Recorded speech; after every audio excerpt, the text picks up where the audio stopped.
Muy buenas noches a todos los presentes. El Colegio de Arquitectos del Perú les da la bienvenida.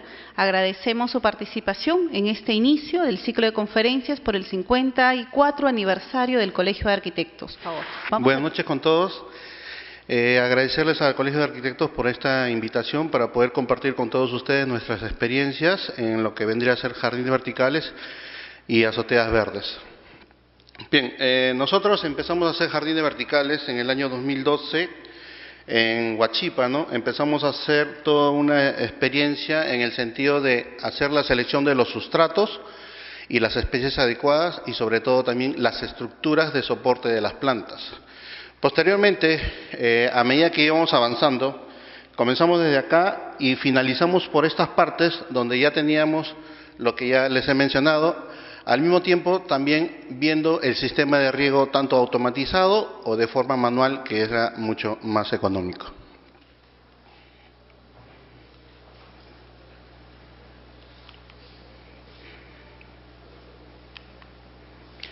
Bien, los jardines verticales,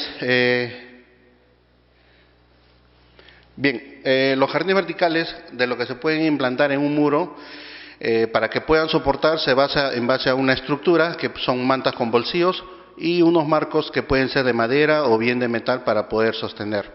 Sobre eso, ahí trabajamos con un sustrato ligero y las plantas adecuadas y sobre todo también lo que vendría a ser el sistema de riego. El objetivo de hacer jardines verticales es justamente para incrementar más áreas verdes en áreas urbanas, ¿no? Por lo que ya sabemos cada vez se menoran.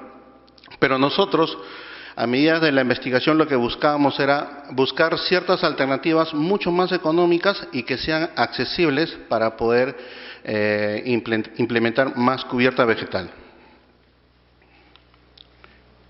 Bien, ¿cuáles son las plantas que usamos? Usualmente las plantas que usamos para jardines verticales son, en este caso, cubresuelos, plantas perennes y sobre todo también plantas aromáticas. Muchos de los restaurantes también pueden tener una parte de los muros para contemplar todas las plantas aromáticas, desde ya lo que vendría a ser orégano, toronjil, menta, cedrón, muña y todas esas variedades aromáticas que se puede contemplar para un tema de cultivo que va a poder hacerse en jardín vertical. Por otra parte, también se pueden hacer huertos verticales con ciertas semillas de hortalizas, pero eso es haciéndolo con estructura. Pero también podemos hacer una cubierta vegetal contemplando plantas como enredaderas, sembrando desde el inicio, desde un muro.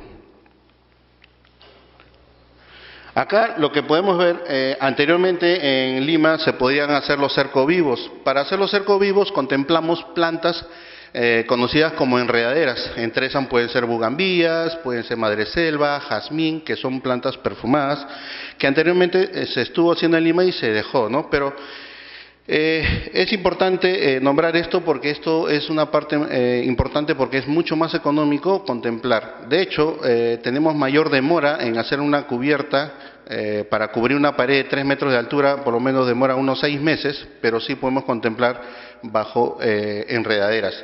Por otra parte, en esta imagen que vemos acá son jardineras ya de lo que ya tiene las edificaciones, donde podemos ahí instalar plantas que son algunas variedades colgantes. Entre eso pueden ser sisus, helechos cortina, helecho babilónico, que no necesariamente tenemos que tener una estructura para poderla poner en las paredes, sino usar las mismas jardineras para que sirva como para instalar las plantas colgantes.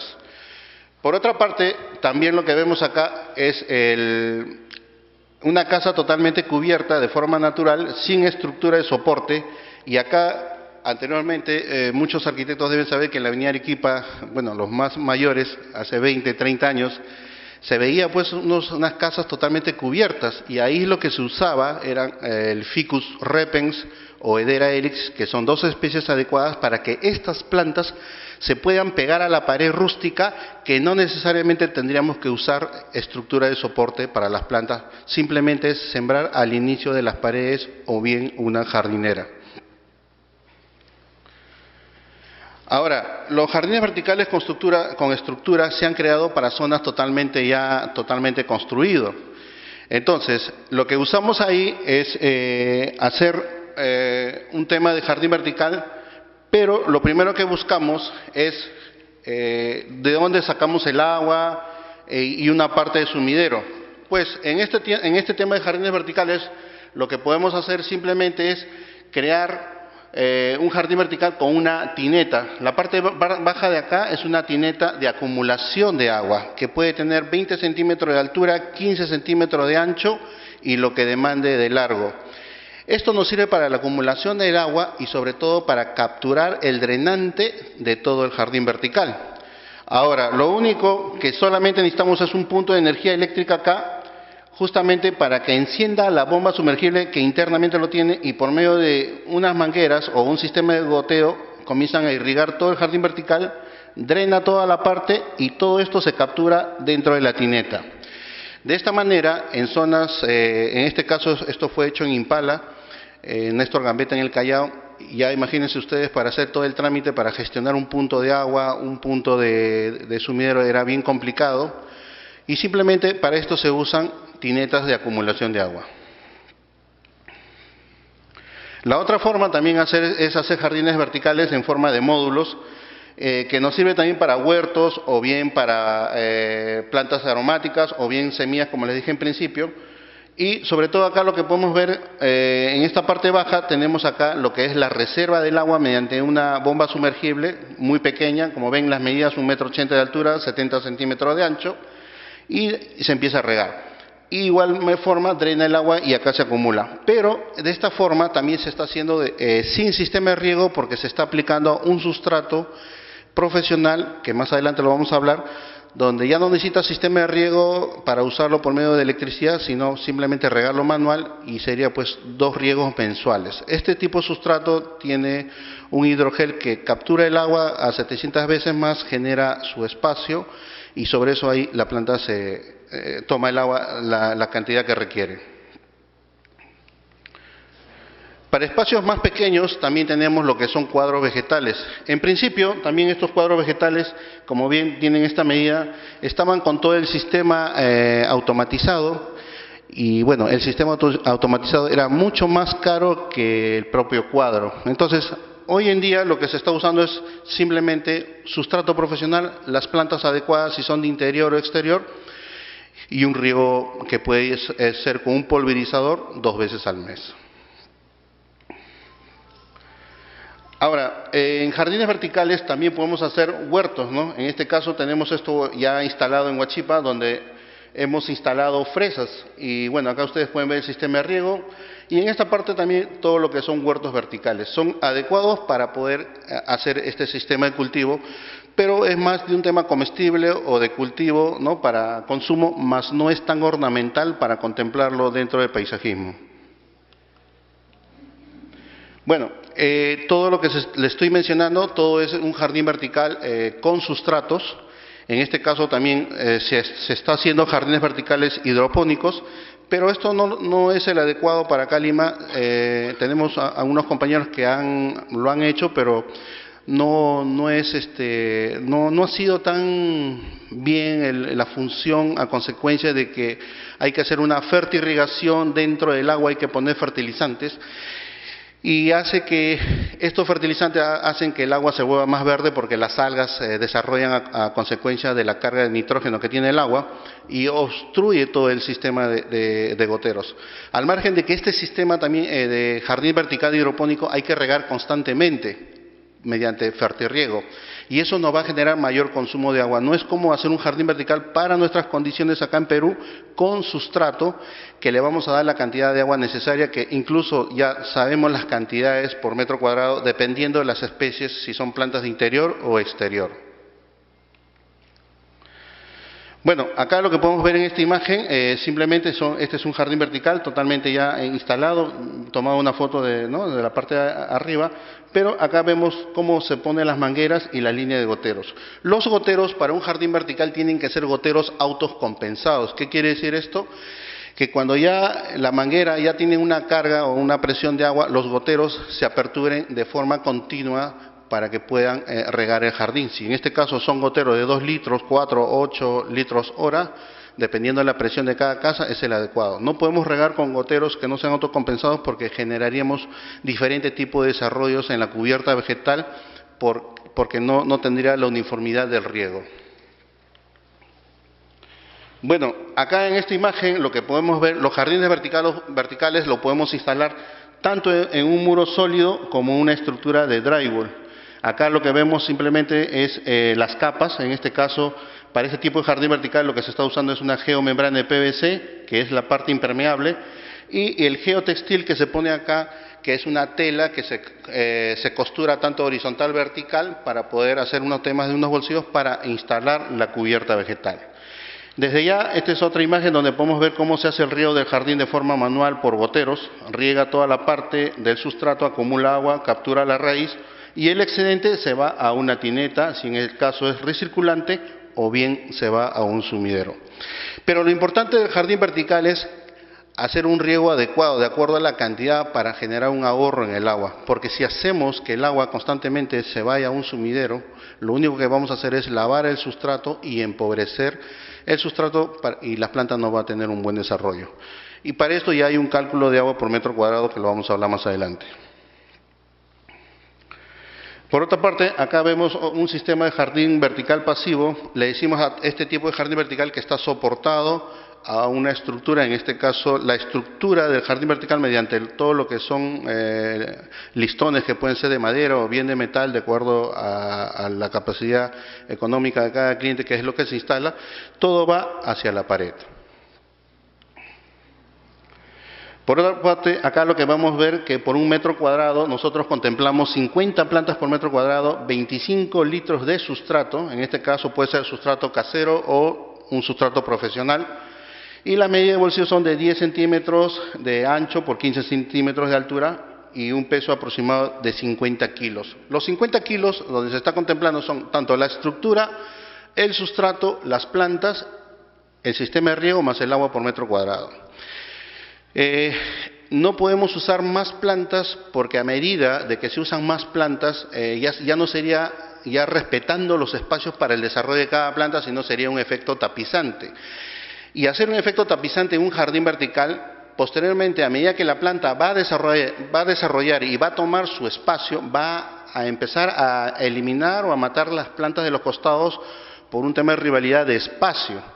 Entonces, hay muchos jardines verticales que ponen 80, 90 plantas por metro cuadrado y a la final les pasan 2 meses y usted las va a contar y va a ver que solamente quedan 50 plantas. El resto se murió, porque cada planta tiene su espacio. Bueno, nosotros lo que trabajamos es con este tipo de estructura de manta vertical, ¿no? Acá podemos ver las medidas, tanto los bolsillos y los bolsillos en el tema de también cómo se hace los drenantes y cómo se puede dirigir el agua, ¿no? a medida de cómo se va regando. También estas partes de la lengüeta son para hacer los traslapes. Con estas mantas no requerimos impermeabilizar las paredes. En otra estructura de jardines sí, hay que impermeabilizar, hay que poner una geomembrana o pintar con algún tipo de aditivo justamente para hacer la impermeabilización, para evitar filtración posterior a las paredes. En este caso, esta es una manta triple capa que no necesita impermeabilizar para no incrementar el costo por metro cuadrado.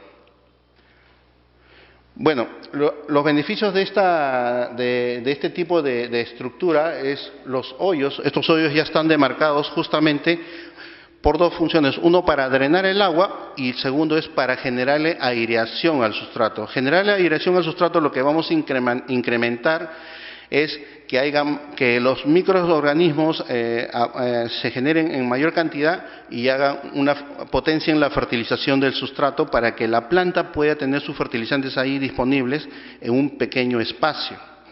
Pero para eso necesitamos que el sustrato esté aireado. La función de un jardín vertical de perfil, lo que podemos ver acá, es una línea de gotero. En esta ampliación simplemente vemos que lo colocamos con un tarugo o con alcayatas o tarugos para que sean desmontables en tema de mantenimiento. Y simplemente va un gotero. Este gotero va acá y esto puede regar a 5 bolsillos. Lo que hace acá, al igual que acá, es regar y una vez que riegue, los espacios de los microporos, que son estos espacios muy pequeños, se llenan de agua y el excedente va bajando al segundo, tercer, cuarto, quinto bolsillo. Hoy en día estamos trabajando una línea de gotero para 10 bolsillos. Entonces, ya en las prácticas que hemos hecho en nuestro centro experimental de Huachipa, es funcional y nos ahorra para usar menos gotero, menos manguera y todo eso.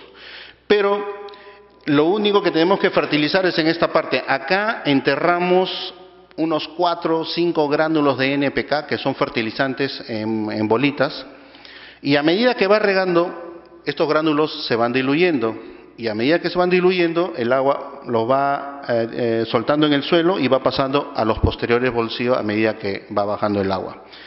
No podemos fertilizar todos los bolsillos porque los fertilizantes son sales y se acumularía en la parte baja y eso haría que las plantas se mueran o se intoxiquen.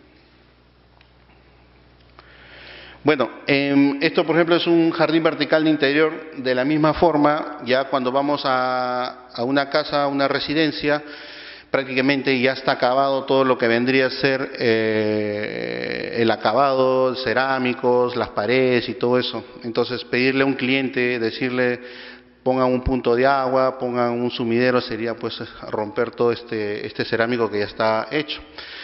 Entonces, lo que simplemente hacemos acá es la misma forma, marco de acero, y acá hacemos una tineta, y esta tineta es la acumulación del agua, e internamente tiene una electrobomba sumergible muy pequeña que simplemente va por los goteros y empieza a regar. Ahora, solamente necesitamos un punto de energía eléctrica para poder conectar, para que se alimente el timer de energía eléctrica y envíe información a la bomba para que se riegue. Es la única forma para poder hacer en zonas interiores donde no se contempló, ¿no? Puntos de agua y sumideros, pero sí se puede hacer este jardín vertical, y tanto es así que esto incluso es desmontable, ¿no? Porque todo esto está hecho 2 mantas por metro cuadrado, o sea que puede ser desmontable y moverlo para otro lado si ya no quieren contemplar el jardín vertical en esa área. Esta es una pared también que hemos hecho en Huachipa, y justamente acá lo que hemos sembrado es plantas de exterior. Al sembrar plantas de exterior, este jardín se fue hecho en pleno verano y es lo que queda de este jardín de esta forma. Acá lo que se ha contemplado son 50 plantas por metro cuadrado. Se ha hecho una poda totalmente rala porque en verano es muy dificultoso hacer jardines verticales a consecuencia de que tanto el sol y el aire comienza a deshidratar las plantas. Entonces, pero esto es lo que queda. Todo lo que se ve en internet son jardines logrados. Muchas veces los clientes lo que quieren ver es un jardín de lo que uno le puede enseñar en un 3D o en una imagen. Lo que no es, eso ya es un jardín logrado, pero una vez terminado un jardín, en pleno verano es lo que queda así. Luego hay que esperar 8 semanas para que esté al 100% cubierto. Ese jardín va a ser mucho más económico, pero sobre todo viable. No vamos a tener dificultad por un tema de fertilización, espacio y riego. El otro tema también es importante contemplar las plantas. Las plantas ornamentales tienen desarrollos, algunas que tienen una tendencia para el desarrollo para arriba, otras que son más colgantes y otras que se mantienen en el medio. Es importante contemplar esto, hablar con el viverista, cómo es el desarrollo de las plantas que se han contemplado, tanto plantas para interior como para exterior, para evitar que entre las plantas se puedan entrar dentro de los macizos, si es un jardín vertical diseñado por medio, ¿no? por especies, por color, por textura y todo eso. Bueno, acá también vemos 2 tipos de jardín vertical. Usualmente cuando instalamos siempre quieren un mix, va así totalmente mezclado, y por otra parte lo que nos piden son ya con diseño mediante los macizos y definiendo por variedad o por especie de planta. Bueno, lo primero que hay que hacer para ir a hacer un jardín vertical es sacar las medidas, ¿no? Hacer un levantamiento, ver si hay un punto de agua. Si no hay un punto de agua, como le dije, simplemente se hace una tineta con recirculación, y si hay posibilidades que en plena construcción podemos contemplar un sumidero y un punto de agua, mejor. Posteriormente, una vez ya tenidas las medidas, la podemos subir al CAD, y en el CAD ya podemos contemplar cuántas mantas por metro cuadrado vamos a ingresar, y en este caso, en este diseño ya sabemos, ¿no? Porque ya tenemos las medidas de las mantas.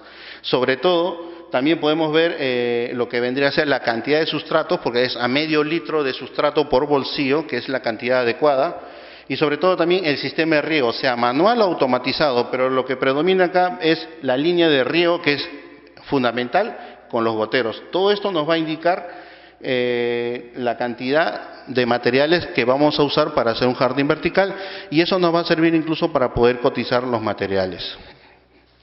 Y de hecho, también por otra parte, diseñar, porque si diseñamos ya los macizos por especies, podemos saber las cantidades de plantas que vamos a usar por cada macizo, ¿no?, de lo que ya está demarcado.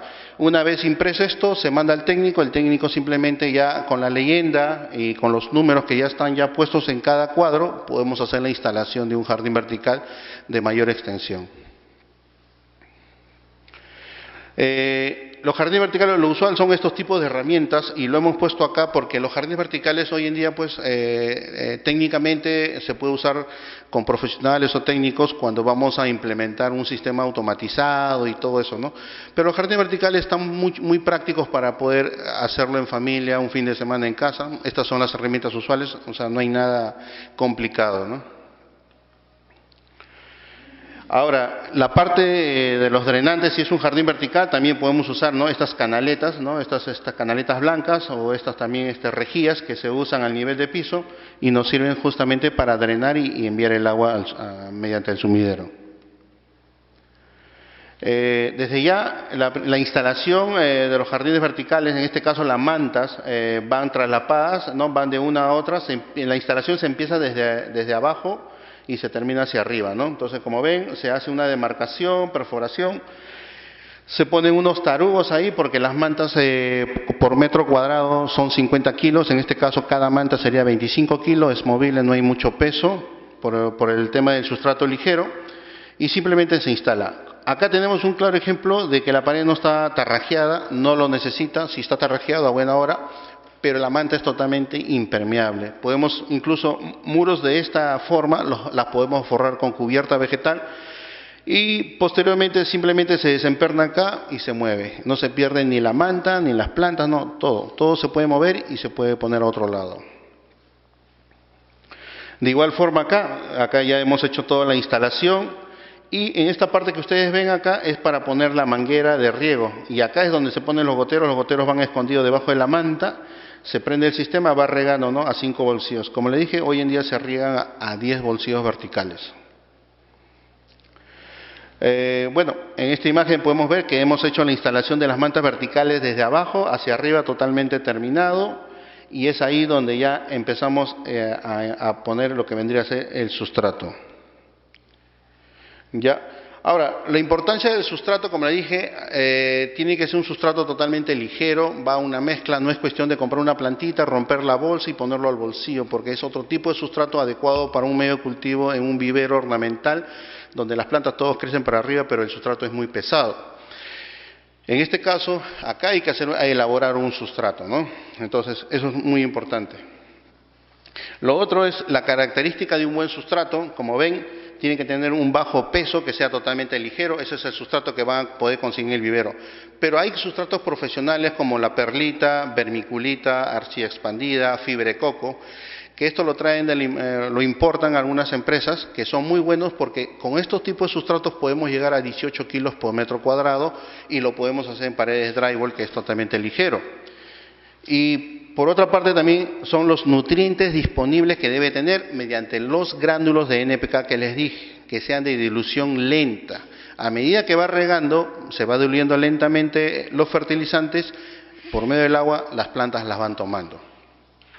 Y que tengan una buena estructura. Esta estructura lo que va a hacer es que la planta en sí tenga una buena aireación. Como les dije, una buena aireación va a potenciar la fertilización del sustrato para que las plantas puedan nutrirse de ella.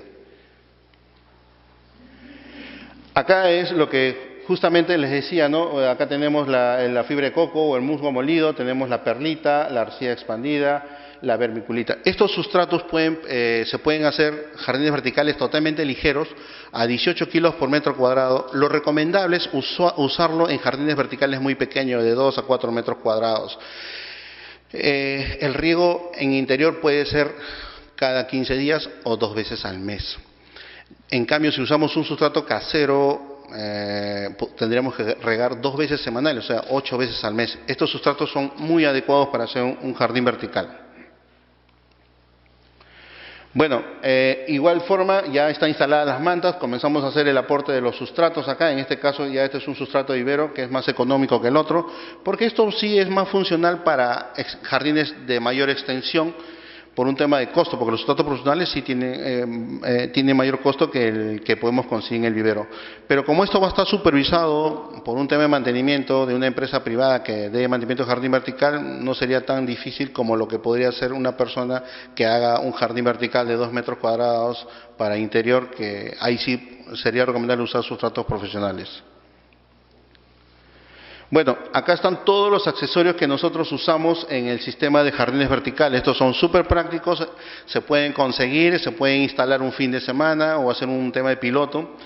Y esta parte que ustedes ven acá, este es un timer electrónico que necesita pues una alimentación. Pero hoy en día estamos usando este aparato que tiene una batería y simplemente configuramos la frecuencia de riego. Incluso hay otros que se pueden configurar con un smartphone mediante una aplicación para poder ver las estaciones, ¿no?, posteriores para generarle una frecuencia de riego.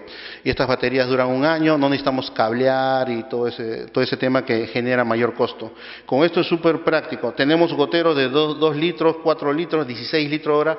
Esto es importante de acuerdo a la presión de agua de cada casa, que no todos son iguales, salvo que sean construcciones nuevas, edificación nueva, que sí ahí hay buena presión, ¿no?, una presión continua, ¿no? Bueno, una vez ya hecho la instalación del sistema de riego hay que hacer las pruebas. Las pruebas se basan justamente, ¿no?, a que todos los goteros están operativos, que estén limpios, que no estén obstruidos, porque por más que se instale por primera vez, los cortes que le generan a la manguera generan un aserrín del plástico y esto bloquea los goteros. Por eso hay que hacer pruebas de riego antes de instalar un jardín vertical, que todo esté totalmente operativo antes de instalar las plantas. Acá tenemos otro timer circulante, ¿no?, que esto es mucho más práctico. Si yo tengo un jardín que el agua va a drenar, no va a drenar al sumidero o va a drenar directamente al jardín, compro este sistema que es súper económico. Simplemente conecto a un punto de agua de caño jardín y simplemente riega con este reloj que es práctico conseguirlo. Y el agua simplemente drena hacia un jardín. Pero si queremos hacer un tema de recirculación con una tineta, entonces simplemente este es otro tipo de accesorios con una bomba sumergible. Estas bombas son bombas de pecera, o sea, no hay más otra cosa. Simplemente si el jardín tiene 3 metros de altura, hay que comprar una bomba para 4 o 5 metros de altura, nada más. Y súper práctico, todo se consigue acá en el Perú. Bueno, la otra parte es la selección y la preparación de las especies vegetales. Importante, si ya tenemos un archivo, toda empresa que se dedica a las cubiertas vegetales ya tiene información de cuáles son las plantas adecuadas, ¿no?, en este caso plantas ornamentales, tanto de interior como la de exterior, cuáles son las adecuadas. Sobre eso hacemos la selección, la separación mediante lo que se hizo en el diseño y sobre eso comenzamos ya a preparar la planta. Y la preparación consiste en bajarle un 70% del total del sustrato que vino del vivero, porque es un sustrato pesado. Si no bajamos eso, va a jalar los bolsillos, va a romper los bolsillos, no va a tener la fertilización adecuada, porque es un sustrato totalmente pesado. Y si la planta, si el follaje se dobla, es a consecuencia que se rompieron las raíces, pero acá hay que bajarle el follaje, hay que compensar. Si cortamos raíces, hay que cortar también la parte aérea de la planta, hacer una compensación. Una vez hecho esto, ya lo tenemos para instalar las plantas. Bien, una vez que ya tenemos las plantas definidas, ya están preparadas para el trasplante, ya las empezamos a instalar. Lo importante es que las plantas deben ser instaladas desde arriba para abajo, porque si hacemos al revés, le va a caer la tierra, algunas plantas que se caen y se malogran. Entonces, desde ya empezamos desde arriba la instalación y vamos acomodando acá, como ven, los sustratos para que las plantas estén acomodadas, ¿no?, porque es la única forma que quede muy bien, y revisando que todas las plantas estén hidratadas. Una vez ya terminada la instalación, esta es una imagen que no necesariamente es así, queda en invierno, primavera, sino yo he puesto una imagen en verano, porque no es recomendable hacer jardines verticales en verano, porque es donde más merma hay, donde las plantas se mueren más. se deshidrata más ya por el sol, el mismo aire caliente también las comienza a deshidratar, es un problema. Pero nosotros la prueba lo hicimos justo en enero, que es en enero, febrero, en verano, que es esa estación más complicada para la instalación de jardines verticales. Y bueno, esto es lo que logramos. Tuvimos que podar drásticamente las plantas y monitorear de cómo podía desarrollar posteriormente para medir las semanas, posteriormente cuántas semanas demora para tener una cobertura al 100%. Y bien, acá lo que medimos fue que eran 8 semanas que demoran justamente para que estas plantas que se sembró, como en la anterior imagen, pueda tener 100% de cobertura contemplando las especies adecuadas de las que hemos puesto por cada macizo. Y esto es lo que tenemos hoy en día como jardín vertical, ya tiene ya más de 2 años, no hay problema de humedad, tampoco la reposición de plantas porque trabajamos con plantas perennes. Y en cada mantenimiento se corta los tallos y se resiembra nuevamente, porque esa planta ya está adecuada a ese medio cultivo. Traer plantas del vivero tiene que pasar un proceso todavía de que se adecue, ¿no? Pero esto es súper práctico, todas son plantas perennes. Bien, la otra parte también es importante el mantenimiento integral y para eso es la poda o despunte de las plantas, ¿no? Porque todas las plantas que desarrollan, lo que tenemos que es cortarle las puntas o las guías para que no siga estirándose, sino que una vez cortada la guía comienzan a hacer los brotes por los costados y eso hace que tenga mayor coposidad.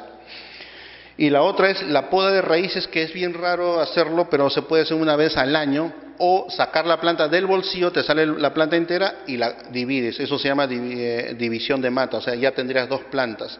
¿Por qué? Porque llega un momento que se llena, eso hay que hacerlo una vez al año.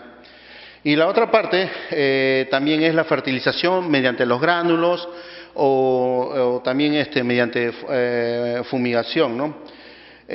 También añadir el sustrato, que es al año se puede añadir 15%, porque el sustrato que tiene esta altura al año baja un 15%. Entonces, no es sacar el sustrato, sino es aportar más sustrato o reservar, ¿no? Entonces, simplemente es poner eso. Y la otra parte importante es el lavado de follaje, mediante una mochila de fumigar o mediante una hidrolavadora, donde podemos poner el agua más fertilizante foliar. Estamos lavando el follaje y al mismo tiempo estamos haciendo una fertilización foliar porque las plantas también se pueden fertilizar mediante las hojas. Y eso va a hacer que el jardín esté mucho más limpio, no va a haber arañas, no va a haber ácaros, pulgones y todo lo que le ataca a las plantas. Y eso también es importante, si las plantas están bien fertilizadas, no está propenso al ataque de plagas y enfermedades. Y menos arañitas, entonces es importante que un jardín se haga el lavado del follaje. Al margen de que tenga un buen sistema de riego automatizado, pero las plantas si no tienen un buen lavado del follaje no va a poder hacer la fotosíntesis por medio de las hojas hacia el sol y eso genera que las plantas posteriormente se enfermen. Bueno, como verán, estas son las herramientas normadas usuales que siempre tenemos que usarlo en todas las obras, pero también es importante hacerlo en las residencias, en las casas particulares, porque mucho de lo que vemos cuando hacen jardines verticales, algunas empresas simplemente están sin los EPP, sin los SCTR, los seguros que contempla, porque hay que trabajar en una pared, hay altura, y por un tema de seguridad siempre hay que contemplar todo ese tema, ¿no?, de herramientas normadas. Las tijeras también son importantes porque todo jardinero que sepa hacer el mantenimiento de jardines verticales tiene que esterilizar las herramientas. Y no necesariamente un jardín vertical, tiene que ser una azotea verde o en un jardín ornamental horizontal también, porque muchas de las empresas de jardinería terminan un mantenimiento en una casa y se van a la siguiente casa y no esterilizan las herramientas.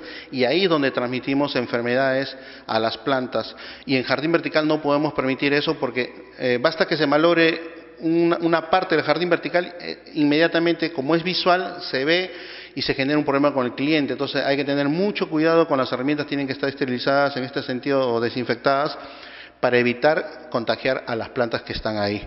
Al margen de que estas plantas ya se enfermaron, vas a poner unas plantas pero no va a tener la cobertura al 100%, entonces hay que cuidar mucho esa parte, ¿no?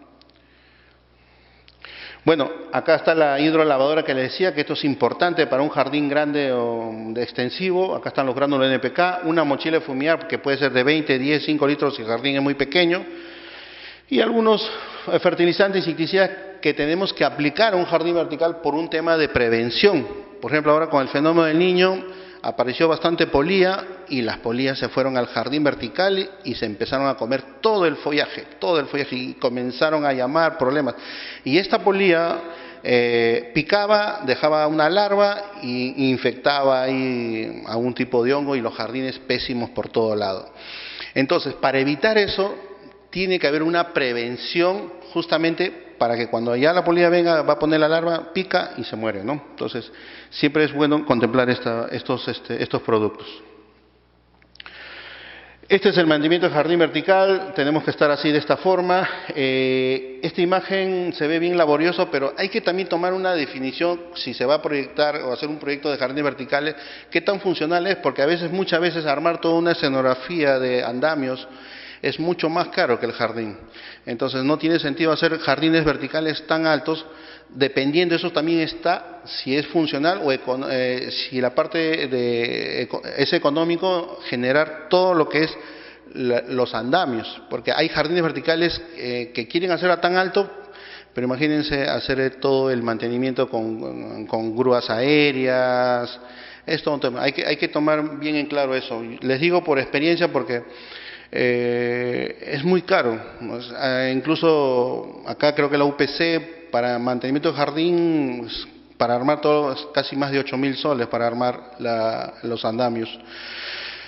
Y simplemente limpiar las plantas no pasa de 800 soles, 700 soles, pero es todo un problema. Por eso hay que contemplar dónde se puede poner un muro verde, ¿no? Sin generar mayor costo en el tema de mantenimiento.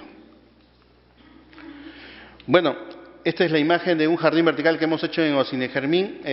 Acá lo que nosotros hemos combinado plantas ornamentales, pero con plantas aromáticas. Y eso es muy bueno, eso es lo que nosotros, con esta imagen, es lo que queremos promover, de que el jardín vertical no necesariamente sea planta ornamental. Por ejemplo, acá tenemos orégano, ¿no? Y creo que por esta parte es romero, que es una parte muy pequeña, ¿no? Y eso es aromático, es un sitio donde el romero ayuda a la persona a relajar en su descanso. Y bueno, el orégano pues apertura mayor apetito, ¿no? Pero el jardín vertical pues también no necesariamente tiene que ser ornamental, sino también verlo de un tema de que sea algo como que se dice la horticultura terapéutica, de un fin de relajación. Esto está hecho en el último piso de Ocinegermín, donde todos los trabajadores del primer piso hasta el último piso van, almuerzan y descansan sus 2 horas.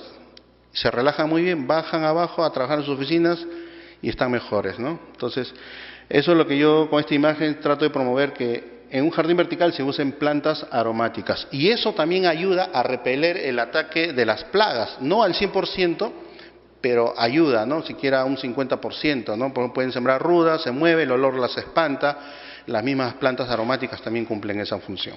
¿Ok? Bueno, esto sería en jardines verticales. Tenemos otra diapositiva de azoteas verdes.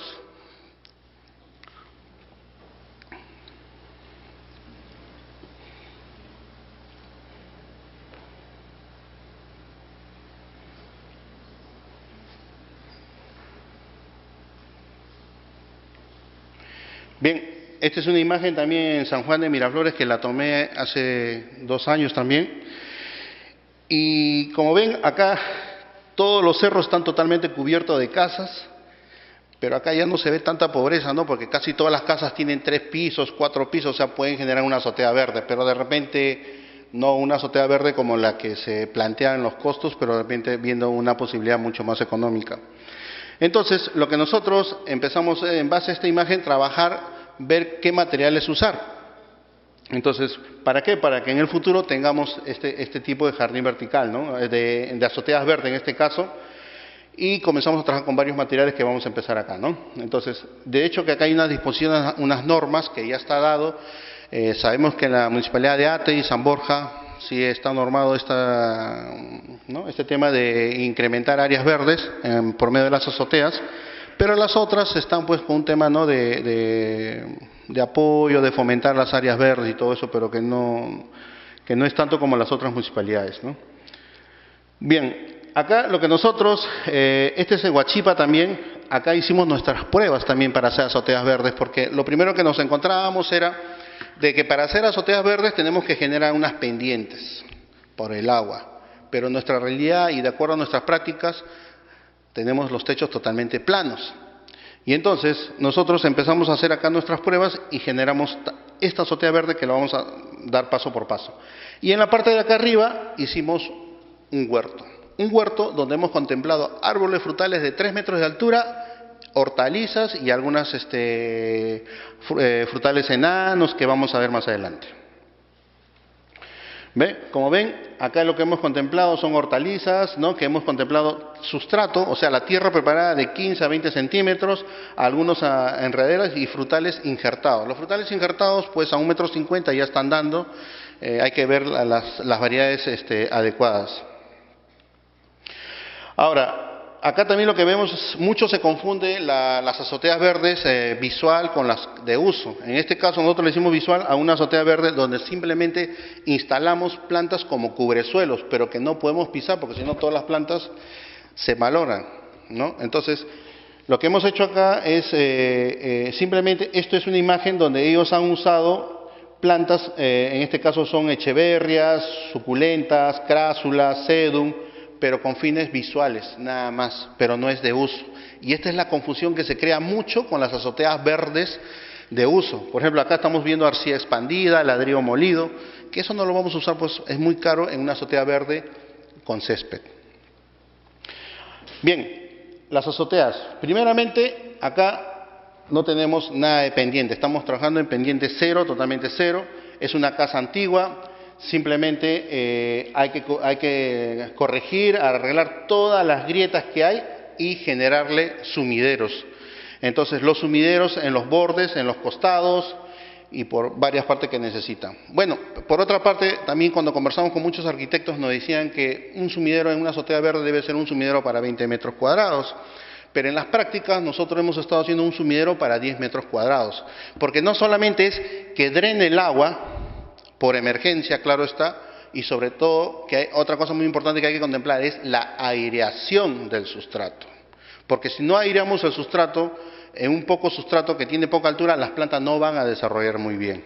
Se genera un ahogamiento a consecuencia de falta de espacio de aireación, que eso lo vamos a ver más adelante.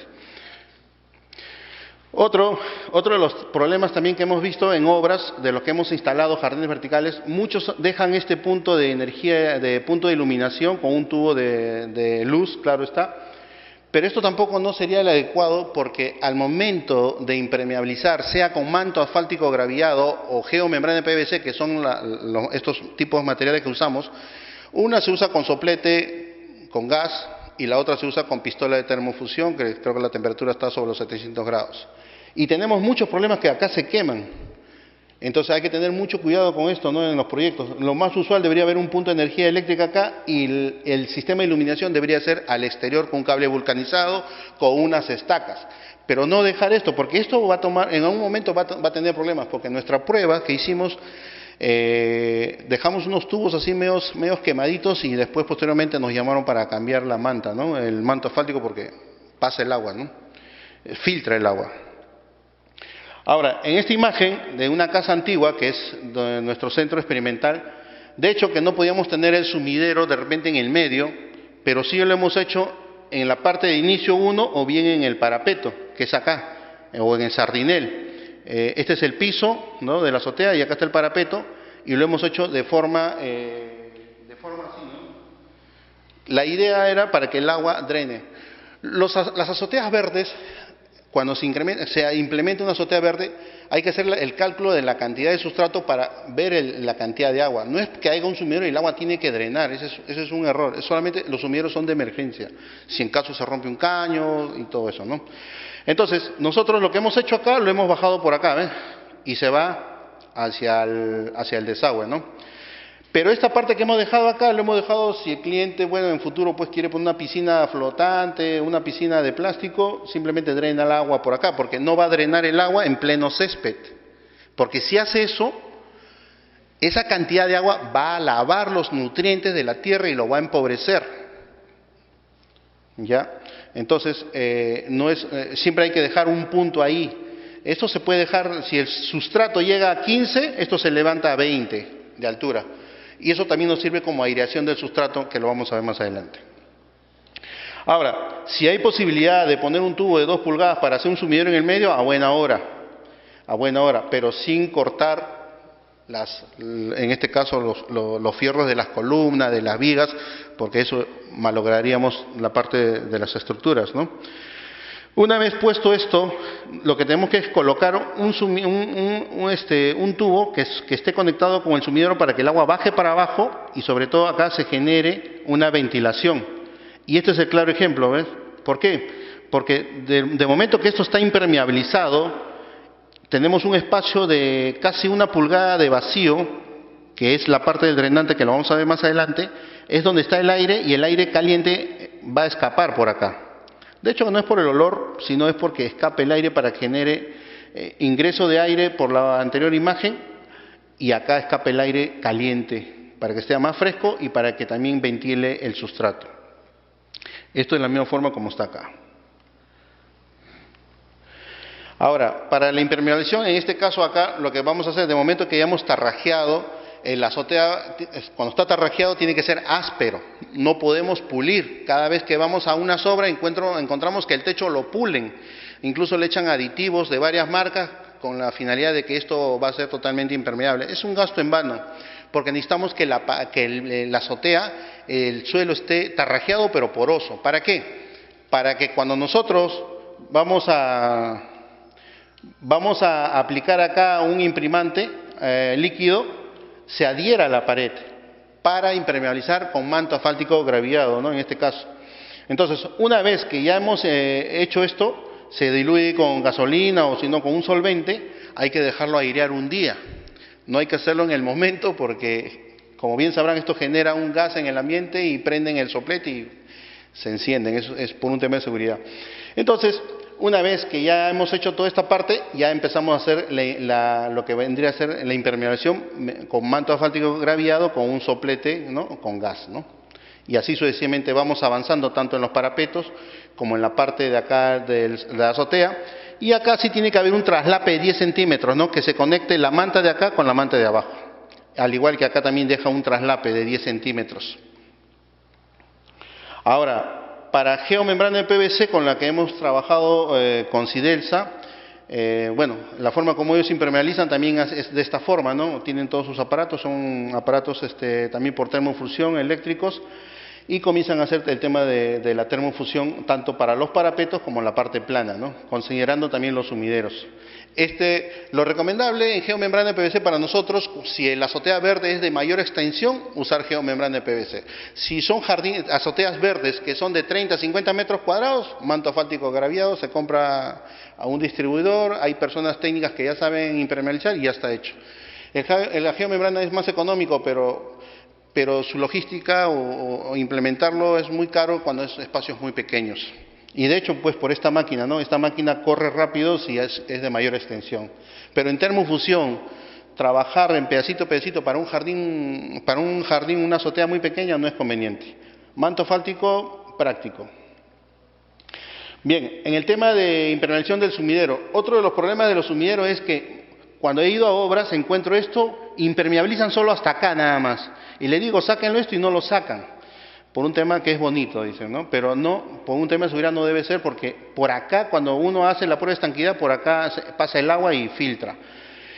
Para impermeabilizar los sumideros, una vez que está impermeabilizado esto, se hace una rosqueta, que es así con esta forma, del mismo manto, y acá se derrite para poder sellar todo el borde.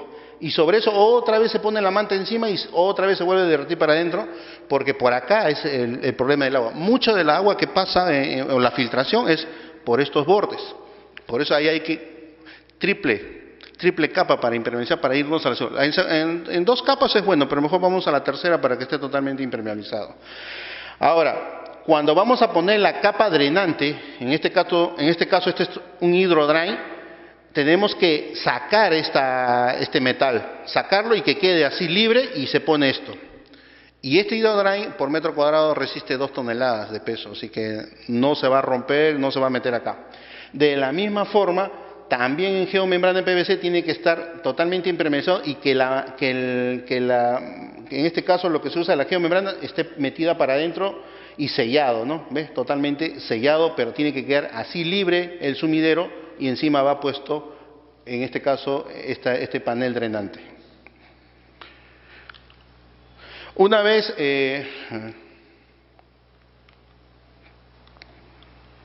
una vez ya totalmente impermeabilizado y los hoyos están sellados, ¿no?, se hace la prueba de estanqueidad. Y la prueba de estanqueidad tiene que tener de 3 días a 5 días. Aunque en el primer día ya sabemos que si va a pasar o no va a pasar agua, pero es mejor para estar 100% conformes de que no vamos a tener problemas de filtración. Entonces hacemos una prueba de estanqueidad que el agua tiene que llegar a la altura de donde ha terminado de impermeabilizar. A esa altura tiene que llegar el agua y medir, marcar y ver si ha bajado el agua, y hay que revisar pues el techo, si todo está seco, no hay ningún problema. Entonces una vez que está allá, que está todo ok, ahí sí ya desaguamos el agua y empezamos con los trabajos. Ahora, como les dije, tenemos esta capa con la que trabajamos Hidrolite. Miren el espacio que queda. De acá debe tener casi 2 centímetros. Este de acá es un Dren 20. Lo bueno de este Dren 20, que también deja espacios de aireación, pero también es un posahuevos, que le decimos así porque almacena agua en estas partes. Y cuando se pone la tela, por capilaridad, la planta toma esa reserva de agua. Pero esa agua también nos sirve como un efecto aislante, ¿no?, para que la parte interna esté mucho más fresca, porque ustedes saben que el agua puede retener, ¿no?, tanto la temperatura, el frío o el calor. Entonces, pero también es para almacenar agua, porque esto también nos ayudaría. Usualmente algunos todavía siguen usando piedras, ¿no?, por un tema económico, pero esto nos genera mucho peso, porque las piedras están a 3 centímetros, estamos sobre 60 a 80 kilos por metro cuadrado. Cuando estas capas drenantes no pasan de 3 kilos por metro cuadrado, pero son muy resistentes porque ayudan no se malogran, y sobre todo dejan el espacio de aireación y drena el agua para que no esté acumulado. Una vez que nosotros ponemos esto, la capa drenante, nosotros ponemos esta malla Geonet y encima va la tela geotextil. Esta malla Geonet, si la raíz pasa, en estos coquillos se va a meter la raíz, y a medida que la raíz toma diámetro, la raíz se va a ahorcar, y al ahorcarse simplemente ya no va a seguir su camino hacia los sumideros para obstruir, porque parte de las experiencias con otra implementación de jardines verticales, con otras estructuras, hemos visto que la raíz se va con dirección hacia el sumidero, porque ahí es donde viene el agua de todas las partes de un jardín. Entonces, esta malla, ahí simplemente entra la raíz y ahí la obstruye. ¿Por qué? Porque otros dicen, sí, pero vamos a poner malla, una tela antirraíz o una geotextil antirraíz. No hay tela geotextil antirraíz. Yo le he pedido a varias empresas, incluso que me las han vendido como antirraíz. A los 3 meses, en las pruebas que hemos hecho, las raíces pasan. Y han pasado raíz de césped. Imagínate la raíz de un arbusto, que es más fuerte. Entonces, habría que ver que alguien que distribuya, que traiga y probarlo, porque en realidad las raíces pasan. Y eso, a medida que como estamos con esta tendencia a las azoteas verdes, ustedes van a ver que más adelante va a haber problemas. Pero, bueno, en fin, pero lo recomendable es esta malla Geonet, que te ayuda a cortar las raíces, a que las raíces no permitan su desarrollo. Ahora, el aporte de sustrato también es importante. El macizo de las plantas, que va a ir a los bordes, trabajan sobre 30, 40 centímetros de altura, y para césped son 15 centímetros de altura de sustrato. Podemos trabajar hasta 10 y el césped va a crecer muy bien, a 160 kilos por metro cuadrado. Pero cuando vamos a obra, muchos de los proyectos que se están ejecutando piden 40 centímetros de tierra. Es una barbaridad. Es demasiado. El césped con 10 centímetros suficiente. Le pones 40, generas mayor carga a la estructura, lo puedes soportar, pero usar mucha tierra también es no ser ecológico, porque estamos perdiendo nuestras zonas agrícolas. Entonces hay que tener mucho cuidado en ese aspecto. En varias obras que hemos ido, 40 centímetros, no, acá solamente trabajamos con 15, es lo que hemos recomendado, y se han ahorrado mucho dinero, y sobre todo el soporte, ¿no? Hay menos peso por metro cuadrado en una azotea. Una vez puestos los sustratos, hay que hacer el riego pesado. El riego pesado consiste en regar para uniformizar el sustrato. Acuerden que ese sustrato ha sido volteado, mezclado, y eso necesita regarse para que capture su humedad relativa, para que los microorganismos ya sientan la humedad y comiencen a fertilizar el suelo, para que cuando se siembren las plantas puedan desarrollar bien. Pero si siembras plantas o instalas plantas en sustrato seco, riegas, el sustrato pide agua y la planta pide agua, entonces se genera un conflicto y se estresa la planta y se muere.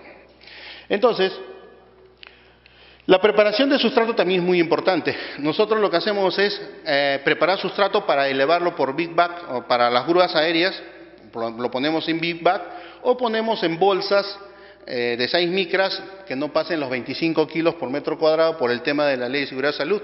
Porque algunas veces en unas obras nos dicen, ya listo, ahí está la grúa, todavía no lo han desarmado, ya suban los big bag, 1 metro cúbico por big bag.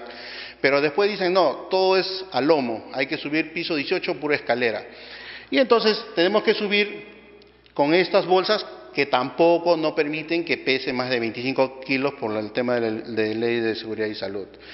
Entonces, por otra parte, acá están las proporciones que se usa tanto el sustrato ligero para césped como para los macizos de las plantas, que es totalmente diferente.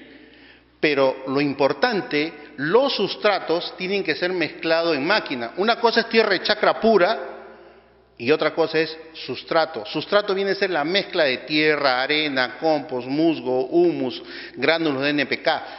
Eso hace que sea un sustrato, pero preparado en máquina. Si yo la preparo en máquina y voy a instalarlo en una azotea, eso quiere decir que las plantas van a desarrollar todos de forma uniforme. Pero si lo preparamos manualmente, vamos a crear lomos de camello. ¿Por qué? Porque donde hay más materia orgánica, se bajó. Donde hay menos, no. Entonces se generan desniveles. ¿Por qué? Porque ese sustrato fue preparado a mano. Y lo recomendable sea preparado a máquina, en mezcladora de concretera. Y si usas tierra pura, lo único que vas a generar en una azotea verde es un adobe gigante. Porque la tierra de chacra crece muy bien en una zona de suelo donde tenemos horizonte A, horizonte B, horizonte C, que son varias estructuras de piedra, arena, que hace que haya aireación, ventilación. Pero en una azotea tenemos un macizo duro de concreto y si no preparamos un sustrato que se suelte y ponemos tierra de chacra pura, se va a generar un adobe gigante y no va a crecer nada. Les digo por experiencia, por eso muchas veces llaman a empresas y dicen, no, yo quiero una azotea verde, pero ¿por qué es tan caro? Si la tierra de chacra cuesta 30 soles, 50 soles metro cuadrado, pero no, es que no es la forma. Y hay muchos de los que están instalando para terminar obra, pero ya ustedes más adelante van a ver, porque la tierra limosa, cuando se riega, ¿qué va a hacer? En los codos de los sumideros se va a acumular como sarro y va a llegar un momento que se va a obstruir y el agua no va a pasar. Y ahí va a haber problemas. Bueno, acá como ven, esta es la máquina la más chica, que es la concretera. Por ejemplo, tierra de cultivo, viene con piedra, viene con raíces, viene con terrones. ¿Qué hay que hacer primero? Cernir. Una vez cernido, pasarlo por la máquina, mezclando con los componentes que le dije anteriormente, y esta es la tierra preparada o el sustrato que se tiene que usar en las azoteas verdes. Bueno, acá estos sustratos profesionales son solamente para hacer una azotea verde visual, donde no vas a pisar, porque si tú pisas estos productos, se vuelven polvo, pierden dinero. Esto solamente es para ponerlo para una azotea verde visual, ¿no? Una jardinera, una azotea verde nada más. Para plantas de cobertura, más, no para césped. Bueno, los dos tipos de césped que usamos es el gras americano, que es el que mayor demanda de agua necesita, 3 veces por semana en verano, corte 2 veces al mes. Imagínense hacer una azotea verde en piso 9, piso 8 y subir el jardinero con todas sus máquinas, bajar, es un problema para el propietario y para todos los vecinos. Entonces nosotros no aconsejamos poner este césped porque demanda mucho mantenimiento, mucha agua, problemas en azotea que nosotros hemos hecho, problemas con el vecino, problemas con el propietario. ¿Cuál recomendamos? Este césped, Gras paspalum. Este Gras paspalum se corta cada 3 meses, una vez cada 3 meses. Y su riego es 1 a 2 frecuencias menos que el americano. Su desarrollo es más lento y si las azoteas verdes tienen 30 a 50 metros cuadrados, la textura de esta hoja es fina. Y esto hace que el jardín se vea mucho más amplio. Pero tiene que, como arriba en una azotea está iluminado por el sol, ¿no? De acuerdo a la orientación del sol del este al oeste, ese jardín va a recibir sol todo el día y no se va a quemar. En cambio el americano llega un momento que tanto sol ya está de verde, pasa amarillo. ¿Le falta agua? No, no le falta agua. ¿Le falta fertilizante? No le falta fertilizante. Lo que es mucho sol y lo quema, lo vuelve amarillo. Pero en el caso de paspalum es el adecuado. Y si hay un pisoneo frecuente, si el cliente hace una fiesta de 2 semanas consecutivas ahí, ese gras en 2 semanas se maltrató, pero a las siguientes 2 semanas se recupera. y queda como si no hubiese pasado nada. Por eso que este gras tampoco no lo comercializan mucho porque es una sola compra. ¿Ok? Entonces, piedras decorativas también es bueno usarlas, ¿no? Para las partes drenantes, ¿ya? Pero también tiene su peso, ¿no? Entonces hay que ver otras alternativas. Pero se usa piedra canto rodado debajo del caño y todo eso, pero lo vamos a ver más adelante. También azoteas verdes se hacen con este tipo de piedras, ¿no? En este es piedra blanca, granalla, macael. Esto sí tiene una ficha técnica de su efecto de reflectividad y todo eso que todavía no lo sé mucho. Pero, de hecho, que esto también van a pedir para hacer azoteas verdes con puras piedras, ¿no? También necesita ser impermeabilizado el techo para poner las piedras, porque las piedras también se llenan de polvo, hay que lavarlas, ponerle un sistema de riego y todo eso. Pero esta piedra ya hay en Perú, así que tiene una ficha técnica, ¿no? Las otras no tienen, pero esto sí. Bueno, acá en la instalación de plantas ornamentales, lo primero que tenemos que es instalar. De hecho, también hay que hacer un plano, hay que hacer un diseño paisajista y trabajar con plantas adecuadas, de bajo mantenimiento. Y qué mejor trabajar con plantas nativas. No todo, una parte, porque las plantas nativas son de nuestro sitio, son las que menos plagas tienen, las que menos enfermedades tienen y las que menos requerimiento hídrico tienen, o sea, menos agua. Esas son importantes, esas plantas.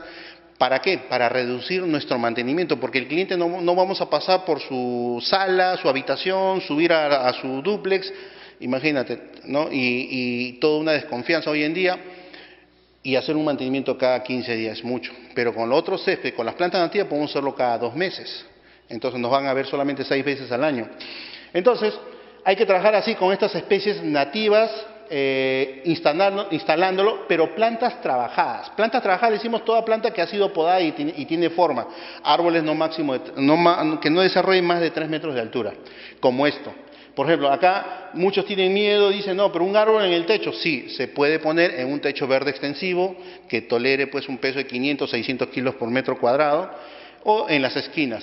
Entonces, simplemente 3 metros de altura como máximo, miren, en las raíces, si nosotros en el sustrato le estamos dando agua, fertilizantes, nutrientes, el árbol no necesita que crezca su raíz a buscar. Más bien a este árbol lo que lo estamos haciendo acá es dándole su poda, controlándole la altura para que el jardinero solamente llegue ahí y no se caiga para abajo.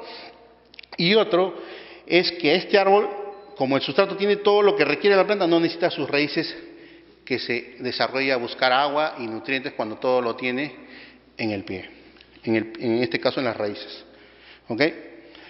Ahora, una vez ya terminado e instalado todas las plantas ornamentales, al último ya instalamos el césped. Acá ya hemos pisoneado, volvemos a rastrear y tenemos que trabajar con una regla gigante. ¿Por qué? Porque en una azotea todo el mundo quiere ver cómo queda lo más bonito y quieren que el césped quede como una mesa de billar. Entonces, no es como los jardines horizontales, ya ponle gras y ya está, ¿no? Pero en este caso acá te supervisan demasiado, entonces hay que estar con niveles, formas y todo, ¿no? Para que quede totalmente ok. Como ven, el peso también del sustrato y agua en césped, estamos sobre 160 kilos por metro cuadrado. ¿Ya? Otra cosa importante es las cunetas drenantes. Debajo de un caño tienen que poner piedras, la planta lo cubre, pero estas piedras tienen que estar al nivel de la impermeabilización. Se rompe el caño, o el jardinero jala, un niño jala el caño y el agua drena rápidamente y se va al sumidero. Pero encima del césped que se acumule agua, va a drenar, pero muy lento. Al contrario, el agua se va a salir. Entonces, la otra parte es hacer otra cuneta cerca a la sala, ¿no? A la terraza. Pero de hecho que tiene que ser mucho de mayor acabado. Estas son pruebas que nosotros hemos hecho, ¿no? Porque si acá se llena de agua porque se olvidaron el caño o el sistema automatizado tuvo un problema, entonces en esta cuneta que está conectada hacia el sumidero, el agua se drena rápidamente. Porque el césped no lo toma rápido, demora. Ya nos ha pasado, baja el agua. En una edificación igualito pasó, no consideraron estas cunetas y el agua bajó hasta abajo, ¿no? De madrugada, ¿no? O sea, pasó por ascensor, escalera y todo un problema. Y el de seguridad recién se dio cuenta a las 5 de la mañana, ¿no? Porque todavía no vienen todos los departamentos. ¿Por qué? Porque no se considera drenante en los planos. O sea, siempre hay que poner cuneta drenante en los planos por un tema de seguridad. O sea, no porque tenga un sistema automatizado va a ir todo bien. Es como el tanque del water. O sea, malogró la boya, pero en el medio hay un tubo donde el agua se va. De la misma forma hay que trabajarlo en esto. Y no se contempla mucho, y creo que por conocimiento. Bueno, Acá ya está, ¿ves? La distribución de las plantas. Las plantas se ha hecho un efecto de poda porque dicen, sí, árboles crecen grandes. Los bonsái también crecen grandes y los tienen a 30 centímetros. Hay que hacer poda de raíces, poda de follaje y controlarlo. Eso se puede hacer 1 o 2 veces al año dentro del jardín y así podemos contemplar los macizos de las plantas. Ahora, donde va a ser un camino frecuente, el camino frecuente es donde constantemente va a pasar de repente a la lavandería, a la sala, ahí usamos nosotros parking césped. Acá, ¿ves? Acá el técnico está instalando parking césped en el césped, solo en el camino de alto tránsito, porque si no ponemos eso, va a pasar la gente y van a generar una calva. Una calva le decimos donde se ve la tierra y se ve feo. Entonces, hay que poner parking césped o ecogras, que es un color verde. Estos productos solamente se usan en caminos frecuentes para que no se generen calvas o se vea la tierra. Bien, acá está el riego, 12 litros de agua por metro cuadrado por una frecuencia de riego, en este caso 2 veces por semana. Si es un sustrato preparado, el sustrato preparado va a retener el agua, 12 litros más que suficiente. Como les dije, el sumidero es una emergencia. No podemos decir, ya, el jardín está regado, mira el sumidero, ya está saliendo el agua, error. Lava los nutrientes, empobrece el suelo, la planta carece de varios fertilizantes que la tierra lo ha perdido mediante un riego que no es el adecuado. ¿Ok? El mantenimiento integral, en vez que el cliente pague un gimnasio, compra una máquina de pulso y ahí tiene ya para que se entretenga. Bueno, una broma, pero es la verdad, es bien relajante. Y la poda, ¿ves? La poda de plantas, podas y despuntes, ¿no? Sí, esto también es bien relajante, algunos clientes se han comprado su propia herramienta porque es mantener la planta a escala. Y en el tema de paisajismo lo que tenemos que hacer es eso, ¿no? Mantener las plantas a escala, que no crezcan mucho, hay que podar, despuntar, es bien relajante y es muy bueno hacer el tema de la jardinería. Fertilización importante, foliar, porque la planta hay que darle su fertilización, la planta que esté bien nutrida para que no tenga problema de plagas y enfermedades, ¿no? La siembra, el deshierve. El deshierve es importante también porque crecen las hierbas, o se le dice malas hierbas, pero no son malas hierbas, sino se le dice hierbas voluntarias, que crecen solas, te empobrecen el suelo. Hay que sacar esas hierbas y solamente contemplar los macizos de las plantas, en este caso las plantas que nosotros hemos considerado ahí. Bien, y este es el resultado de lo que yo les he explicado al detalle, y tenemos este césped, totalmente acá, tiene 12 centímetros de altura, y los macizos tienen 35 y el árbol tiene 40 centímetros de altura. Esto es lo que hemos hecho en Huachipa, es nuestro centro experimental de jardín urbano, tanto los jardines verticales como las azoteas verdes. Muchas gracias.